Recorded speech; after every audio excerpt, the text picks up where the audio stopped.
अवधूत चिंतन श्री गुरुदेव दत्त श्री स्वामी समर्थ सगळ्यांचं आपल्या चॅनलवर खूप मनापासून स्वागत आहे। तर आता कालपासून सप्ताह सुरू आहे, म्हणजे 2 दिवस झालेले आहे। तर आता दत्त जयंतीनिमित्त बरेच स्वामी भक्त बरेच दत्त भक्त या पारायणाला बसलेले आहेत या सप्ताहामध्ये। तर कोणी गुरुचरित्र पारायण करत आहे, तर कोणी नवनाथ पारायण करत आहे, तर कोणी संक्षिप्त गुरुचरित्र पारायणाला बसलेला आहे। आणि तसंच आहे ना, कोणी दत्त महाराजांची सेवा करत आहे, तर कोणी स्वामी महाराजांची सेवा करत आहे, आणि तसंच कोणी स्वामी चरित्र सारामृत या ग्रंथाचे पारायण करत आहे। तर ज्याला शक्य होईल त्या सेवा करत आहे। तर कोणी घरी बसलेला आहे पारायण करायला सेवा करत आहे, तर कोणी गुरुही बसलेला आहे। गुरुही म्हणजे आपल्या स्वामींच्या केंद्रामध्ये बसलेला आहे। चित्र पारायण करायला शक्य नाही, तशा वेळेस तुम्ही काय करायचं, तर तुम्हाला स्वामींची सेवा करायची आहे किंवा तुम्ही दत्त महाराजांची सेवा तुम्ही करू शकता।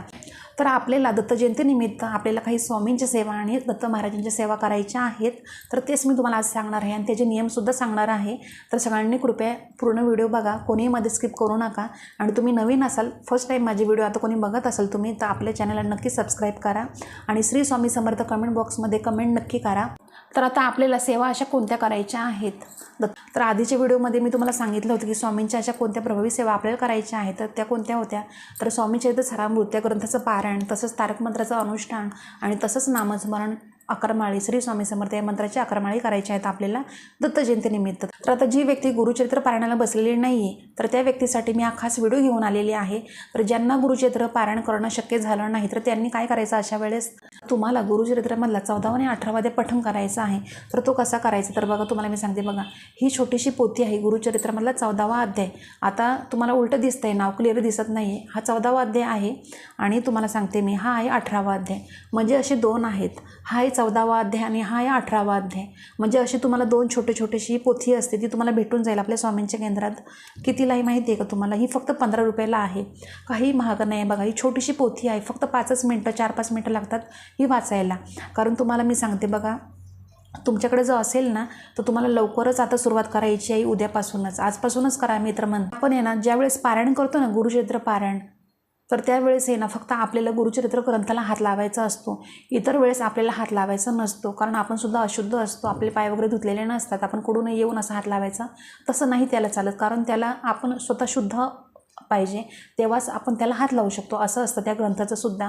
आणि गुरुचरित्र पारायण आपण करतो त्यावेळेस सुद्धा कसं असतं, जी व्यक्ती पारायण करते तर त्याच व्यक्तीने तिथं जायचं असतं, इतर बाहेरची व्यक्ती तिथं जाता कामा नाही, असं सुद्धा असे भरपूर नियम असतात। तर बघा हे प्रत्येकाला जमत नसतात।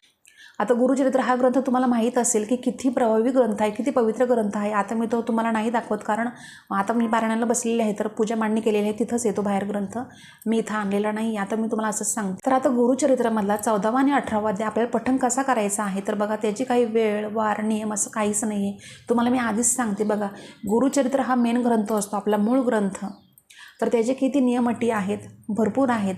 आणि जर आपण ते नियम अटी जर पाळले, गुरुचरित्रामधलं मूळ ग्रंथाचं सांगते मी तुम्हाला, त्याचे नियम आपण जर पाळले तरच आपल्याला त्या सेवेचं पूर्ण फळ भेटतं। आणि जर आपण काही नियम पाळले नाही, उगाच करायचं म्हणून केलं, तर त्याचंसुद्धा आपल्याला फळ भेटत नाही काहीच, मग आपली केलेली सेवा सगळी वाया जाते। तर तुम्हाला मी सांगते, तर तुम्हाला काय करायचं आहे बघा, जर तुम्ही बसले नसाल गुरुचरित्र पारायणाला, तर अशा वेळेस तुम्ही गुरुचरित्रामधला 14वा आणि 18वा अध्याय पठण करायला सुरुवात करा। तुम्ही जेव्हा माझा व्हिडिओ बघाल ना, तेव्हापासून सुरुवात करा।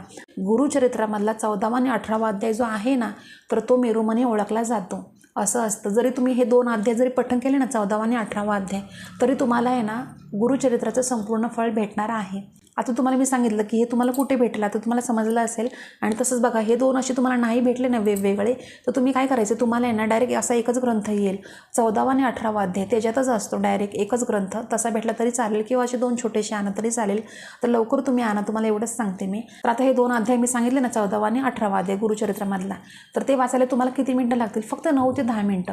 म्हणजे तुम्ही 14वा अध्याय वाचला, तुम्हाला 4 ते 5 मिनटं लागेल, 18वा अध्याय वाचला, तुम्हाला 4-5 मिनटं लागतात। तर जे वाचत आहे, जे पठण करतात त्यांना माहीत आहे। आता बरेच स्वामी भक्त जे येतात केंद्रामध्ये, ते दररोज नित्यनेमाने करतात। जर तुम्हाला असं वाटलं नाही आता नित्यसेवेमध्ये सुद्धा मला दररोज पठण करायचं, तरी तुम्ही करू शकता इझिली एकदम। बघा 10 मिनटं लागतात, काही वेळ लागत नाही। आता मी सुद्धा बघा, मी रोज नाही करत, मी कशाला खोटं बोलू तुम्हाला, मी फक्त गुरुवारी करत असते, गुरुवारी नित्यनेमाने माझं असतं ठरलेलं, गुरुवारी हे 2 मी पठण करत असते। परत जसं स्वामींची सेवासुद्धा असते। आजच्या व्हिडिओमध्ये मी तुम्हाला एवढंच सांगते की गुरुचरित्रामधला 14वा आणि 18वा अध्याय तुम्हाला पठण करायचं, तुम्ही नक्की करा।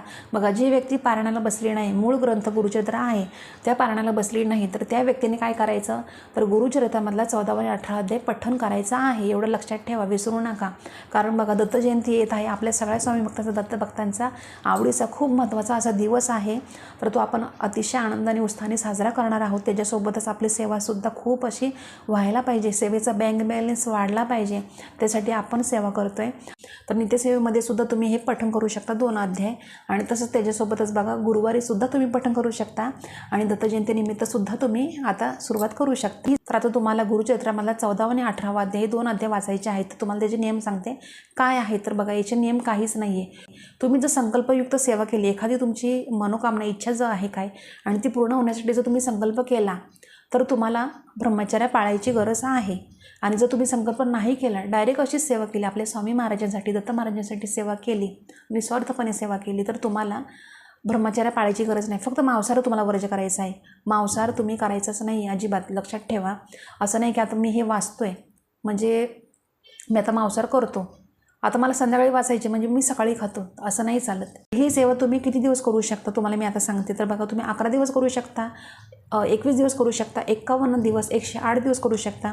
आणि आपल्याला कोणती फलश्रुती जर हवी असेल तर आपल्याला 108च करावा लागतात. बघा 108 दिवस सेवा करावीच लागते. आता ज्यावेळेस आपण स्वामींच्या केंद्रामध्ये जातो, 108 आरती पूर्ण होते, तेव्हाच आपली एखादी इच्छा पूर्ण होते ना, असं असतं. कारण बघा आणि आपण तसंच येणार नामस्मरण करतो माळीवर, तर तुळशीची माळ असो, रुद्राक्षाची माळ असो, ते त्यांनासुद्धा किती मणी असतात तर ते फक्त 108 असतात. म्हणजे कोणती फलश्रुती पाहिजे असेल आपल्याला तर आपल्याला 108 पूर्ण करावाच लागतात, असं असतं. म्हणजे तर तुमच्या याच्यानुसार तुम्हाला जेवढे शक्य होईल तितके दिवस तुम्ही करू शकता. असं काही नाही की मी सांगते म्हणून. बघा तुमची इच्छा असेल ना तर तुम्ही रोज जरी म्हटलं तरी तुम्ही नित्यसेवेमध्ये पठण करू शकता.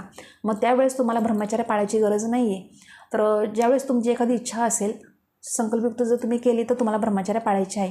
पण सर्वात महत्त्वाचं मांसाहार तुम्हाला बंद करायचा आहे. मांसाहार तुम्हाला वर्ज्य करायचा आहे. मांसाहार तुम्हाला खायचाच नाही आहे, एवढं लक्षात ठेवा.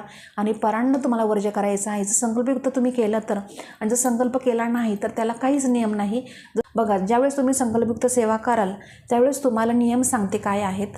तर तुम्हाला ब्रह्मचर्य पाळायचे आहे, मांसाहार वर्ज्य करायचं आहे, परान्न वर्ज्य करायचं आहे, कोणाच्या घरी खायचं नाही आहे, आणि सुताक बिठाळ वगैरे असेल तर सेवा तुम्हाला करता येणार नाही. आता बघा महिलांचं सांगते मी. तर आता तुम्हाला मध्येच मासिक धर्म आला, आता 21 दिवसांची सेवा सुरू केली आपण आणि मासिक धर्म मध्येच आला तर तुम्ही काय करायचं तशा वेळेस. तर तुम्हाला ते 5 दिवस असतात तर ते 5 दिवसमध्ये स्किप करायचे आणि 6व्या दिवशी परत तुम्ही नव्याने नाही तिथून पुढे सुरुवात करायची तरी चालतं. म्हणजे गुरुचरित्रामधला 14 आणि 18 अध्यायाला काही नियम नाही आहेत, एवढं तुम्हाला सांगते मी. जर तुम्ही संतान प्राप्तीसाठी जर तुम्ही काही संकल्प केला तर तुम्हाला तशा वेळेस ब्रह्मचर्य पाळायची गरज नाही आहे. आणि जर तुम्ही इतर तुमची एखादी इच्छा असेल तर तुम्ही त्याच्यासाठी तुम्ही संकल्प केला आहे तर तुम्हाला ब्रह्मचर्य पाळायची आहे आवर्जून, एवढं लक्षात ठेवा. तर तुम्ही 11 दिवस करताय, 21 दिवस, 51, 108 म्हणजे तुमच्या इच्छेनुसार तुम्ही करू शकता सेवा. असं नाही की दत्त जयंतीपर्यंत, इथून पुढं तुम्ही ठेवलं कंटिन्यू तरी चांगलंच आहे, अतिशय उत्तम. आता तुम्हाला मी सांगितलं की संकल्प केल्यावर तुम्हाला कोणते नियम पाळायचे आहेत, एवढं लक्षात ठेवा. तर बघा तुम्हाला काय होईल, हळूहळू तुम्हालाच अनुभव येईल. बघा आणि मी तुम्हाला सांगते जोपर्यंत आपल्याला अनुभव येत नाही तोपर्यंत आपण सेवा करतच राहायची. मी तर सांगते तुम्हाला डायरेक्ट. मी ज्या घरामध्ये नित्य नेमाने रोज किंवा दर गुरुवारी जरी याचं आपण पठण केलं ना 14 आणि 18 अध्याय गुरुचरित्रामधला, तरी कितीतरी अडीअडचणी असतात, आर्थिक समस्या, आर्थिक चणचण, जे काही प्रॉब्लेम असतील, आपल्या सांसारिक अडचणी तर भरपूर असतात. बघा त्याच्यासोबतच नोकरी समस्या, संतान प्राप्ती नाही आहे, मुलं तुमची ऐकत नाही, मुलं चिडचिड करतात, नवरा बायकोमधले वाद जे काही असतात ते सगळे नष्ट होऊन जातात. मुलंसुद्धा तुमचं ऐकतात आणि त्याच्यासोबतच मुलांचीसुद्धा अभ्यासामध्ये प्रगती होते आणि आपले काही आर्थिक अडचण असते, आर्थिक चणचण असते, तीसुद्धा सुधारते आणि अलक्ष्मीसुद्धा आपल्या घरामध्ये राहत नाही, फक्त लक्ष्मी अखंड आपल्या घरामध्ये राहते. म्हणजे गुरुचरित्रामधले 14 आणि 18 अध्याय त्याचे एवढे रिझल्ट आहेत तुम्हाला मी सांगते. आणि तसंच त्याच्यासोबत आपल्या घरामध्ये दरिद्री राहत नाही. आपल्या मागे जी काही संकट असतात, दुःख असते, दरिद्री असते ना, तर त्या सगळ्याचं निरसन होऊन आपल्या घरामध्ये भरभराटी होते. तर हे याचं कारण असतं. म्हणून मी तुम्हाला सांगते तर तुमची एखादी अशी इच्छा मनोकामना पूर्ण तुम्हाला करायची असेल तर नक्की तुम्ही सुरुवात करा. बघा तुम्ही असं नाही मी तुम्हाला म्हणत की तुम्ही संकल्प करा. आता मी नाही संकल्प करत कधी, मी डायरेक्ट फक्त दर गुरुवारी वाचते. तरी बघा माझ्या कितीतरी अडचणी दूर झालेल्या आहेत आणि माझ्या घरामध्ये सुद्धा एक सात्विक वातावरण आहे. तुम्हाला मी सांगते, हा माझा स्वतःचा अनुभव आहे म्हणून मी तुम्हाला सांगते. तर तुम्ही नक्की प्रयत्न करून बघा. फक्त तुम्हाला मांसाहार वर्ज्य करायचं आहे. तुम्ही संकल्प करा अगर नका करू तरी तुम्हाला बघा मांसाहार वर्ज्य करायचं आहे. मांसाहार करून तुम्हाला हात लावायचा नाही हे पोथीला, एवढं लक्षात ठेवा. आणि मला नाही वाटत की कोण स्वामी भक्त मांसाहार खात असतील, कारण कसं जी व्यक्ती स्वामी मार्गात येते स्वामी सेवा करते तर त्या व्यक्तीचं स्वामी महाराज स्वतः त्यांचं सगळं मांसाहार सोडून टाकतात, वाईट सगळ्या सवयी सोडून टाकतात. बऱ्याच जणांनी दत्त जयंतीनिमित्त सेवा सगळ्या सुरू केलेल्या आहेत आणि बघा आपल्याला त्या करायच्याच असतात. कारण गुरूंची सेवा आपल्याकडनं घडलीच पाहिजे. कारण कसं असतं ना, ज्यावेळेस आपण गुरूंची सेवा करतो ना, कारण गुरु कधी आपलं वाईट करत नाही आणि त्याच्यासोबतच आपली जी पावलं असतात ती चुकीच्या दिशेने आपली पडू देत नाही. त्यामुळं आपल्याला गुरूंची सेवा करायची असते. तर तुम्ही सुद्धा केली नसेल सुरुवात अजून कोणत्याच सेवेची तर सुरुवात करा नक्की लवकर. मी तुम्हाला आत्तापर्यंत ज्या काही सेवा सांगितल्या आहेत ना त्या तुम्ही नक्की करायचा प्रयत्न करा. आणि तुम्हाला काहीच शक्य नाही, तुमचं लहान बाळ आहे, तुम्ही जॉबला जाते, तुम्हाला काहीच टाईम नाही, वेळच नाही तुम्हाला, तशा वेळेस तुम्ही काय करायचं, फक्त श्री स्वामी समर्थ श्री स्वामी समर्थ नामस्मरण करा किंवा दिगंबरा दिगंबरा श्रीपाद वल्लभ दिगंबरा या मंत्राची सुद्धा तुम्ही माळ जपा. तर आता तुम्ही बोलाल की ताई देवाजवळच बसायचं का आम्ही, का कुठं बसायचं, का माळच हातात घ्यायची का. तर बघा कसं आपल्या याच्यावर असतं. शेवटी कसं देवाजवळ जर बसलो आपण तर अतिशय उत्तम, काही वेळ लागत नाही आपल्याला 11 माळी करायला. 11 माळी नाही जमल्या तरी फक्त 5 करा, 3 करा, 1च करा, पण करा, मी ते सांगते तुम्हाला. आणि जर नाही जमलं ना तर नका माळ घेऊ, नका देवाजवळ बसू, फक्त तुम्ही जिथं असाल तिथं तुम्ही नामस्मरण चालू ठेवा. बघा नामस्मरणाने आपली जी हाक असते ती देवापर्यंत लवकर पोचत असते. तर सर्वात जास्त महत्त्वाची कोणती सेवा आहे तर ती आहे नामस्मरण. तर नामस्मरण तुम्ही जिथं असाल तिथं करू शकता. आता बरेच असे असतात की त्यांना वेळच नसतो, टाईमच नसतो, तर तशा वेळेस तुम्ही फक्त नामस्मरण करा तरी चालेल. तर 14वा आणि 18वा अध्याय तुम्ही पठण करा गुरुचरित्रामधला. आणि त्याच्यासोबतच बघा एक सेवा आहे ती म्हणजे अशी आहे, ती म्हणजे दत्तभावनी. तर दत्तभावनी तुम्ही बोलू शकता किंवा तुम्ही घोर कष्टधोरण स्तोत्रसुद्धा तुम्ही बोलू शकता. घोर कष्टधोरण स्तोत्र त्या स्तोत्रामध्येच त्याचा अर्थ दडलेला आहे. तर ज्यांना ज्या शक्य होईल सेवा त्या तुम्ही नक्की करायचा प्रयत्न करा. तर आपल्या गुरूंसाठी नक्की सेवा तुम्ही करा, विसरू नका, कंटाळा करू नका. बघा ही संधी परत परत नाही. आपण इतर वेळेस सेवा करतच असतो, पण दत्त जयंती ही आपल्यासाठी खूप महत्त्वाचा हा असा दिवस आहे. त्यामुळे मी तुम्हाला सांगते तुम्ही नक्की सेवा करा. तर चला, तर आजचा व्हिडिओ इतकाच होता. अतिशय छोटीशी माहिती होती पण महत्त्वाची माहिती होती. आणि आजचा व्हिडिओ आवडला असेल तुम्हाला तर नेहमीप्रमाणे व्हिडिओला लाईक करा, शेअर करा आणि सबस्क्राईब अजून तुम्ही केलं नसेल तर नक्की सबस्क्राईब करा. आणि कमेंट बॉक्समध्ये श्री स्वामी समर्थ कमेंट करायला कोणी विसरू नका. तुमचे जर काही प्रश्न असतील तर नक्की कमेंट करा. तर आपण दररोज अशा नवीन व्हिडिओमध्ये भेटत जाऊ. तर आजचा व्हिडिओ मी आपल्या स्वामी समर्थ महाराजांनी रुजू करते आणि इथंच थांबवते. धन्यवाद. श्री स्वामी समर्थ.